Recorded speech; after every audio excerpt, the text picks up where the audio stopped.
Welcome to Dodgers Daily. Casey Porter here. So glad that you decided to tune in. Joined by Mark Watkins, as I am each and every Tuesday and Thursday. So, Mark, what an exciting day it was yesterday after a very exciting couple of series. The Dodgers took 2 out of 3 from the Padres, 2 out of 3 from the Giants, sandwiched with a couple of ugly games. Doesn't matter. You still won the series. Then had the big win last night, but the highlights were all stolen from Shohei Ohtani making his debut back on the mound. Yeah, absolutely. That was very exciting. I mean, I was really looking forward to watching the game last night, seeing how Ohtani did. And obviously he's not as sharp as he's going to be, but it wasn't a bad first outing for him. He had good velocity and movement on his pitches. And, he just needs to get his command down, I think, is what he needs to do. Give up a couple of hits. Tatis Jr. got things started for the Padres. Very proud of the Dodgers. They kept fighting back every time the Padres scored. The Dodgers came right back and eventually took the lead on the Max Muncy double. Andy Pages has still been clutch coming up in the season so far. But your thoughts on just kind of the Dodgers overall in this really long stretch of baseball against good teams?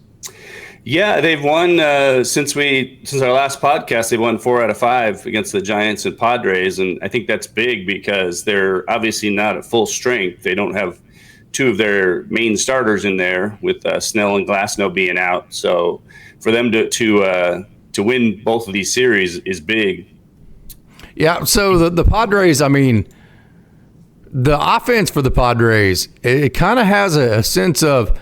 You have Tatis Jr., you have Manny Machado, you got Luis Ariz, and then you just got kind of a bunch of guys. I mean, that's kind of how this Padres offense gives you vibes for them. We saw that they only scored 3 times last night. I guess Andrew Bogaerts is a good player, but he's hitting like .235 this year. He hasn't hit the ball all that well. So where are you at on the Padres offense? I mean, I know we give them a lot of credit. Have we been giving them too much credit, maybe?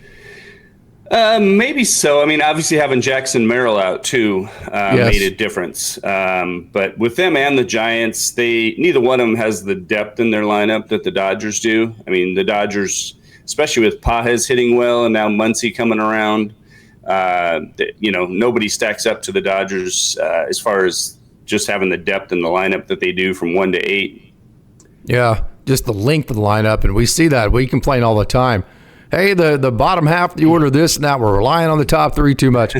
But as you go through and you watch all these other teams, you actually realize why the Dodgers have the highest batting average in Major League Baseball, why they score the most amount of runs, because they do have the longest lineup. You see these other teams, and they have 3 or 4 guys that if you execute it all, you're gonna get outs. Whereas the Dodgers have like Tommy Edman, they have maybe sometimes Kike Hernandez, Andy Pages. So they can be dangerous in those spots where other teams aren't nearly as dangerous, I think. Yeah, for sure. I mean, it's got to be kind of a nightmare for opposing pitchers to go through that Dodger lineup because there's so many guys in there that can hurt you. I mean, almost everybody in the lineup, well, I guess everybody in the lineup now has power. Yeah. All these guys are capable of, hitting at least 15 to 20 home runs if they're in there frequently. So, it's got to be a nightmare. And Cease last night looked like he was going to dominate in the early going, and then obviously the Dodgers were able to get to him, which was big because last time he really shut him down. Did they dodge a bullet not getting Dylan Cease? I mean, so far this year he has an ERA approaching 5. Doesn't seem like he ever comes up real big in the big situations. Is that a situation you wish the Dodgers would have got him way back when, or do you think we maybe dodged a little bit of a bullet there? Well, this year it's definitely looking like they dodged a little bit of a bullet. But, I mean, pitchers go through these stretches, and I think it's just, as we talked about earlier in the game, he was looking dominant, looking like he didn't have another start like he did last week, and then he just somehow lost it. So I think it has to be something with his mechanics or release point or something like that. Yeah, no doubt. Of course, you mentioned Glasnow, Snell being out. The Padres have their 2 big pitchers out as well. Yu Darvish on the 60-day IL with right elbow inflammation. That's huge for them, especially against the Dodgers. He seems like the kryptonite. The way he throws those 7 pitches, he's so unpredictable. And then Michael King with that left-turning slider, sweeper, whatever you want to call it. Seems like he always comes up huge against the Dodgers as well. You didn't have to see Robbie Ray in the San Francisco series. Right. So, yes, this is a grueling stretch. You're playing almost every day. You're playing great teams. But within that stretch of all of that baseball, it seems like you're catching a lot of good breaks. You're not having to get Darvish. You're not having to get King. You didn't have to get Robbie Ray in some really big games. Yeah, it's a good point. I mean, the Padres, they're not at full strength either without having those two guys out. So Or Merrill, yeah. Yeah, and Jackson Merrill, of course, too, yeah. But the Giants seem like they have two really strong starters, and then the rest of their guys are kind of like so-so, I think. So that leads me to believe that maybe they might not be as strong down the stretch, but we'll see. Yeah, kind of like their offense. I mean, like they're very top-heavy, and then from there. But I will say this, don't let anything be misleading with the Padres, because the way that their roster is set up isn't necessarily to play the Dodgers in a rogue 3-game series in June. Their roster is set up to throw Yu Darvish in Game 1, Michael King in Game 2, Dylan Cease or whoever in Game 3, and really put the Dodgers behind the 8 ball. And then if you get Jackson Merrill back, that kind of thing. So their roster is set up for that type of beating the Dodgers, not necessarily beating the Dodgers in June. So I think some of this could be deceptive, even going back to the Giants series and the Padres series. Am I being a little bit too, I don't know, maybe conspiratorial there? No, I mean, I think you're totally right. I'm sure they've built their team to compete with the Dodgers, obviously, and it's going to come down to really, I think, who's healthy at the end of the season as far as the aces of both staffs. So if Glasnow and Snell are healthy and King and Darvish are healthy for the Padres, it's going to be a heck of a, assuming they play in the playoffs, it's going to be a heck of a series. Yeah. Speaking of Tyler Glasnow, I wanted to mention Ryan Pepio had another great outing last night for the Rays. His ERA is approaching 3. His whip is like 110. Ryan Pepio, I know Dodgers fans wanted to not think that he was like, they wanted to think he was like a number 5 or 6 starter. Forget all that crap. Ryan Pepio has been fantastic with the Devil Rays. So I know you wanted to mention and give a shout out to Matt Sauer. You were really impressed, not impressed, but just kind of appreciative of the job he did for before the Dodgers. Yeah, I mean, he ate up some innings for him. I think he threw, was 111 pitches or something like that. So a lot of people seem to be upset that Roberts left him in as long as he did, but they really needed to give the bullpen a break, and he filled a valuable role in doing that. So, it saved the bullpen for the next day, which the Dodgers needed in order to win that last game of the series. So they lost that battle with Sauer, but I think we've seen winning 2 out of 3 from San Francisco, 2 out of 3 from the Padres, winning the first game against the Padres. These decisions, these long picture, big picture decisions, yeah, you may lose the battle that night, but it's helping the Dodgers win the war through this grueling stretch. Exactly. It was kind of a similar situation in the playoffs last year because Brett Honeywell, I remember there was a game. Exactly. Yeah, he left him in to take a beating, and Honeywell ate up some innings, saved the bullpen, and then they came back and won the next day. So those performances, when a pitcher doesn't have his best stuff sometimes, May did that the other night too. He wasn't super sharp, but he got through 6 innings, gave up 3 runs. So if guys can do that sometimes and just kind of take one for the team, so to speak, their ERA kind of balloons up, but those kind of performances are underrated. Jack Dreyer has been fantastic. His ERA is a little bit over 2. We saw Ben Kasparius last night in whatever role he needs to be in. He's been very good, but I think it's safe to say that the anchor to the bullpen now are the 3 lefties: Alex Vesia, Anthony Bonda. Well, you say 4 with Jack Dreyer too, but then Tanner Scott. So, those 3, I think triple-handedly, plus Jack Dreyer and some other guys, but they've been a huge part in the Dodgers being able to stay above water during this big stretch. For sure, yeah.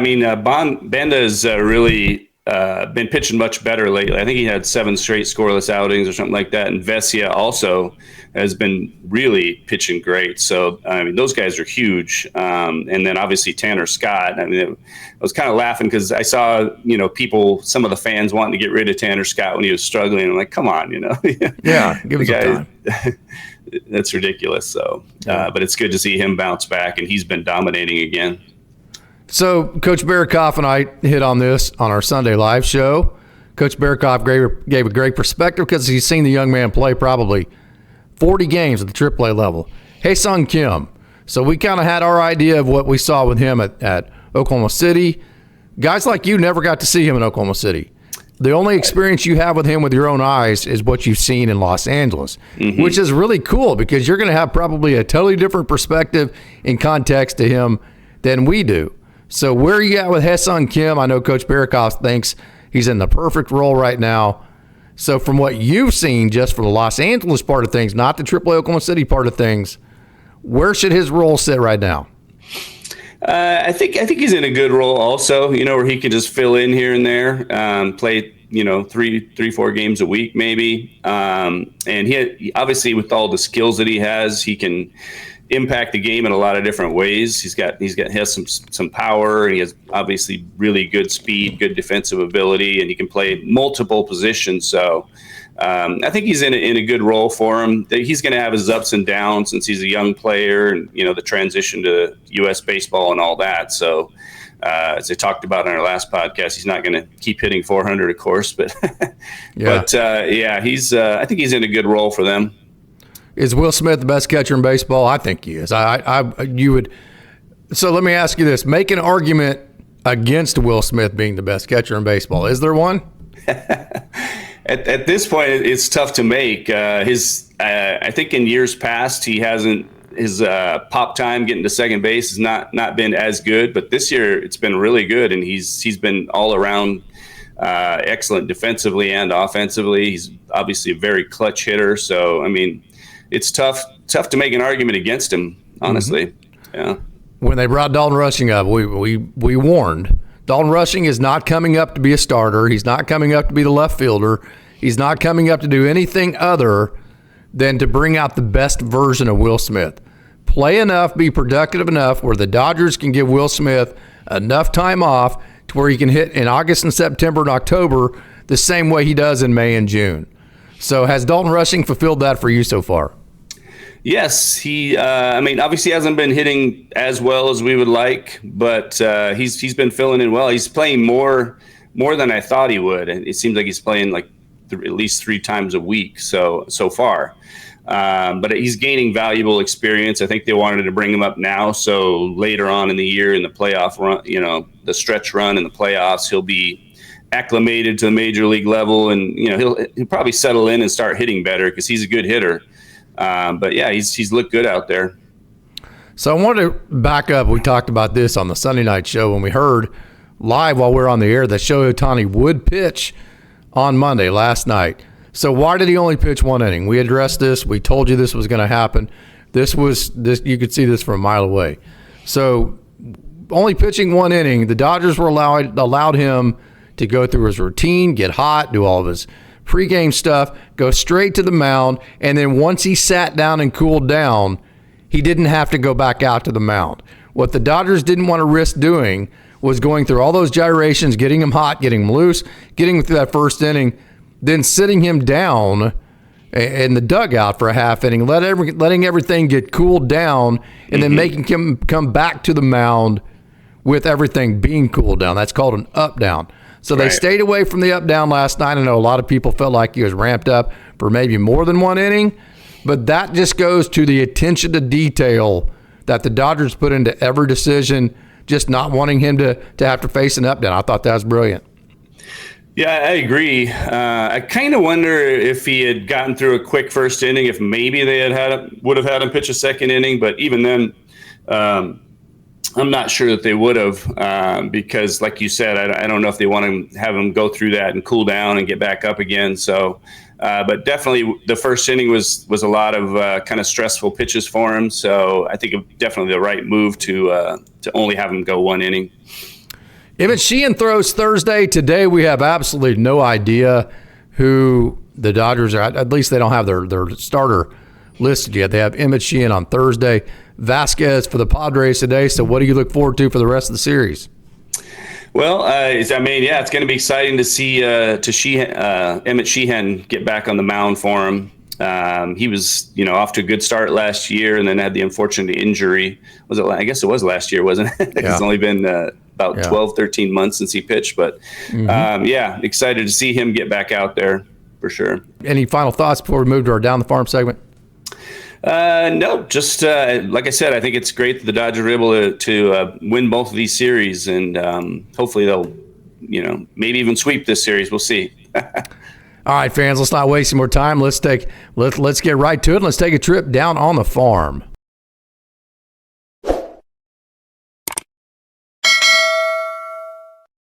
Welcome to Dodgers Daily Down on the Farm. Who you're seeing right here is Jack Little, who just recently didn't get called up. My thumbnail the other day was a little bit aggressive there. Did not get called up, but he did get put on the 40-man roster, which means he can get called up at any time, and his clock has started. So super excited to see Jack Little at least get put on the 40-man for the Dodgers.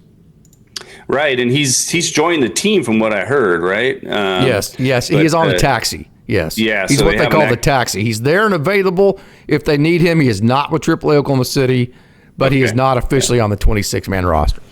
Yeah, I mean, I'm excited to see that. I don't know who they would remove from the roster if they were to activate him, but I mean, it's great that he's up with the team and getting to get acclimated a little bit, and I'm excited for him. He deserves a shot the way he's been pitching. No doubt about that. Jack Little's been the best pitcher for AAA Oklahoma City. I think maybe like an Emmett Sheehan or somebody like that, if they wanted to send Emmett back down and bring him back up and kind of play that up-down game with somebody like that, I think that's where Jack Little would get maybe his opportunity. Edgardo Henriquez looked really good the other day. Didn't hit. His fastball sat over 100 miles an hour. Yeah, he definitely looks like he's back on the beam. I don't know if he's fully back to where he has control, his command the way you would want it to be, but he definitely has the velocity back for sure. And he pitched on back-to-back days, and that's something that's really big. I know Evan Phillips is on the IL for the rest of the season, but they had Evan Phillips do back-to-back outings, and then after that they brought him up. So, and this was we still went to Canada and back a couple times trying to get some hitters out, but this was a good outing for Edgardo Henriquez, back-to-back outings. So it was good to see him do that, which means that just kind of goes to show that his arm can hold up to at least a little bit of wear and tear as far as from one day to the next. And then another guy that had been struggling quite a bit, we talked about him on Friday's show, Alex Freeland. So where are we at with Alex Freeland?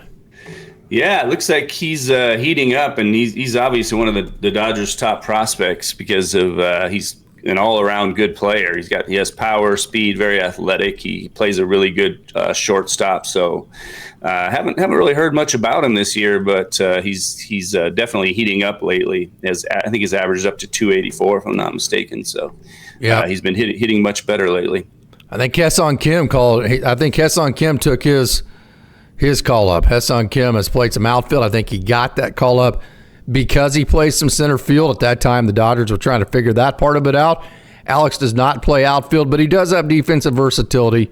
He can play at, obviously, his main position where he wants to play is shortstop, but he's played some third base. He can play some second base. So he does have some defensive versatility, although it is not both infield and outfield. So another guy that I think Dodgers fans need to kind of, I don't know, not necessarily put in the Rolodex or anything, but just, hey, open up your antennas. This is a guy named Stuart Baroa. He came to the Dodgers last year. He'd been with the Toronto Blue Jays for 10 years. I hope to catch up with him tonight in Oklahoma City and interview him. He actually played in the major leagues last year, made his major league debut last year with the Toronto Blue Jays. He got DFA'd. The Dodgers picked him up in a trade. Once you get DFA'd, you have 7 days to trade that guy. The Dodgers traded for Stuart Baroa for cash.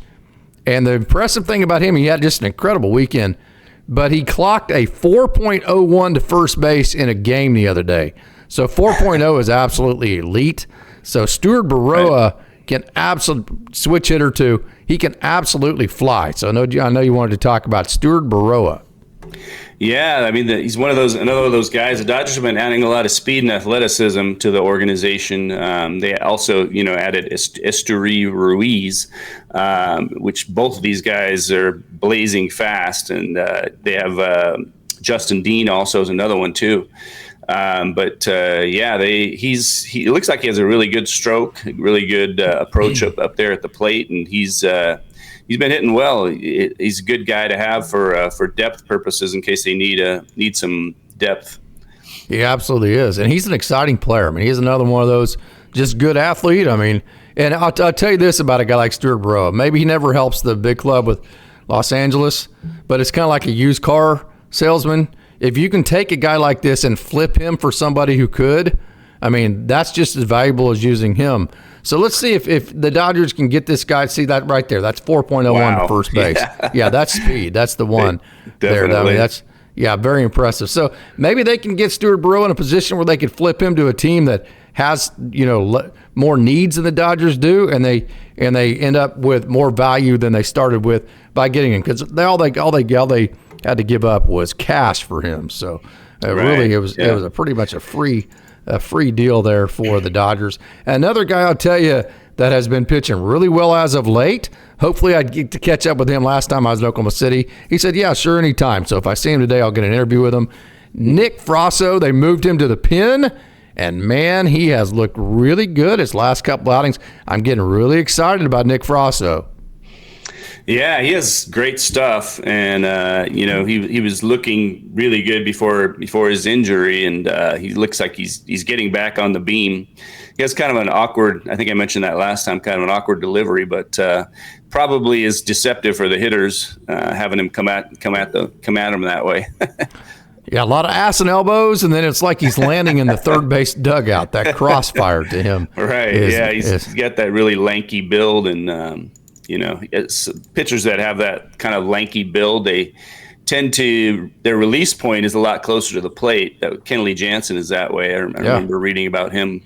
Yeah, and the last guy we're going to talk about, this is Antonio Knowles, the Conkenator, because of that right there. He's the spin doctor. He has that elite slider. Young man who has been in AA Tulsa since I think like 2015. It's like he's been there. He's done a good job. For some reason, he keeps getting looked over for promotions. I hope someday I get to see Antonio Knowles in AAA Oklahoma City, because nobody would deserve that more than him. Absolutely. I read that he has had scoreless outings in 11 of his last 13 outings. So he's been pitching very, consistently strong, and he obviously he just showed a good curveball there. But I think he's going to get his shot before too long, I would imagine. Okay, Mark, as we punch this thing back over, final thoughts on the Dodgers. Ohtani pitching last night. Max Muncy's hitting the ball better. Andy Pages has been absolutely awesome. The Dodgers lineup, the Padres being top heavy. The Padres having two of their big pitchers out. Same with the Dodgers. Beat the good play lately, or anything in the minor leagues. Final thoughts for you. Yeah, I mean, it's exciting. The Dodgers, we talked about the length of their lineup, and they're getting more consistency and better hitting out of a lot of guys now all around. Muncy had a big hit last night too. So, it's just good to see that, and they're starting to get more of their pitchers healthy. They have Kopech back now, and a lot of the guys in the bullpen are pitching much better. Scott, Yates, Banda, Vesey, as we mentioned. So it's good to see them getting closer to full strength, and winning these two series has been big. Yeah, man. Hey, Mark, I appreciate you tuning in. Thanks a lot, man. Great job. All right, thanks, Casey. Go Dodgers, and let's kick the Padres' ass, right? Okay. Yeah, all right. absolutely. Hey, for all you Dodgers dogs out there, thank you so much for tuning in. You know that we're not the biggest crowd, but we are the best baseball crowd out there, no doubt about it. So until next time, which will be tomorrow morning with Coach Holt, again, I want to thank you for tuning in and remind you it's a great day to be a Dodger.